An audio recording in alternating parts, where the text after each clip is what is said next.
Well, welcome everyone to my disability presentation. My name is Joshua Downey, and over the course of this presentation, I'm going to tell you about the experiences of growing up with a disability in Australia and the different language that people with disabilities have endured and has been used to describe the community, what a disability is, and what the UN and other international actors have done to attempt to raise awareness about the rights of people with disabilities.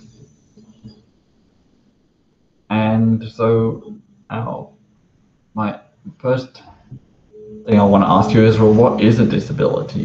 And I want you to discuss that for 2 minutes with the person sitting next to you. Well, in case you're ever wondering what a disability is, a disability is not just a condition, it's also the culture that has been developed around those conditions. Like, for example, you can see this in the Paralympics, which is a great example of one of the ways that people with disabilities raise awareness about their rights and accomplishments and achievements. And so now it's time for me to tell you about my life growing up with a disability in Australia. And so this is a picture of me when I was young, abseiling. And in case you've ever wondered, yes, I do have a disability. I was diagnosed with cerebral palsy at the age of 2, and I was born in Sydney, New South Wales, Australia, and my family moved to Queensland. We moved to Brisbane and Queensland when I was 5, and unfortunately, it wasn't the best life as Australia did not provide me with the support that I needed, and the public transport wasn't the best. And that was basically it. It wasn't very good. And now it's time we turn our attention to the difference between invisible disabilities and visible disabilities. And so basically, this might surprise a lot of you, but the vast majority of disabilities are invisible. And therefore, they are not immediately noticeable by anyone who doesn't have the condition or doesn't really know of anyone with the disability, unlike visible disabilities, which can easily be seen. Like, for example, if someone uses a wheelchair, it's likely that they have a disability, and you would probably be able to tell that by seeing them use the wheelchair. And there has been a lot of work to raise awareness about the challenges around visible disabilities, like, for example, not being able to necessarily explain the disability, or you may have more difficulty applying for disability benefits. And the UK, Crows and Colliders Foundation, has started up the Not Every Disability is Visible campaign to raise awareness about the challenges of invisible disabilities.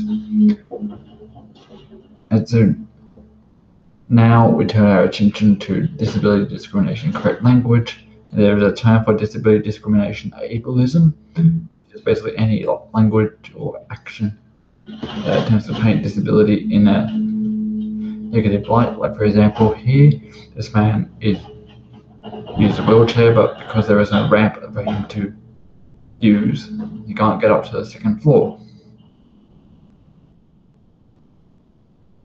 And now we turn out to the social model of disability, which was a disability model that was proposed by disability advocates and activists back in the 70s, which basically says that someone's disability isn't necessarily limited by the condition itself, but also by society's attempt to not understand the disability or the capabilities of the person who has it. For example, overprotective families, and the fact that disability is still a relatively young human rights field compared to other rights areas, like, for example, women or LGBT people.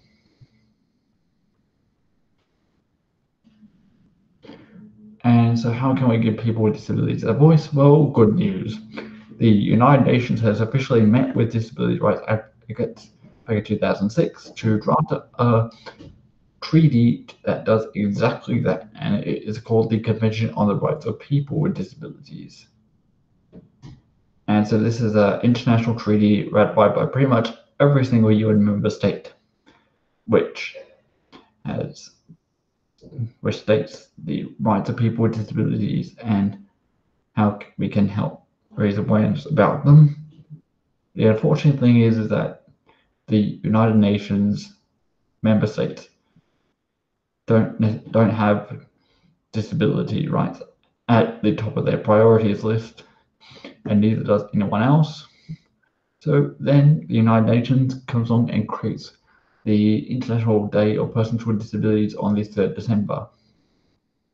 Now, the unfortunate thing here is that a lot of people haven't necessarily heard of the UN's Day of Disability Rights, and the fact that, once again, disability isn't necessarily at the top of everyone's priorities. However, I feel like we should work together to create more platforms to give people with disabilities a voice, and also come together to help educate more people about people with disabilities and their rights.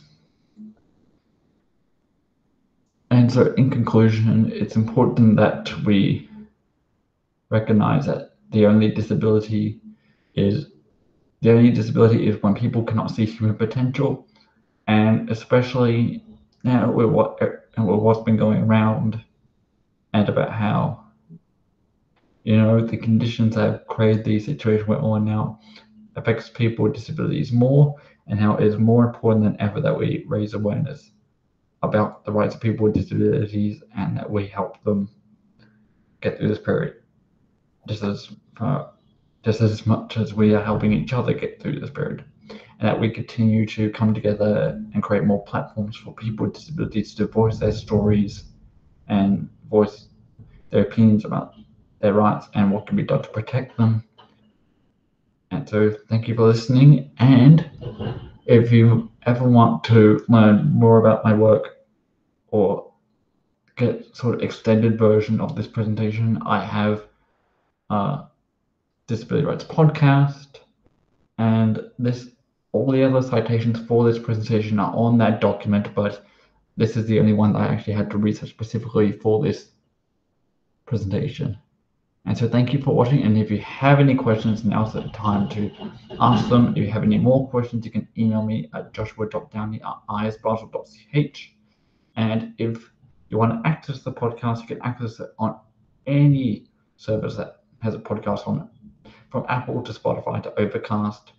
It's on there. Or if you want to get taken directly to the Spotify page, you can scan this QR code.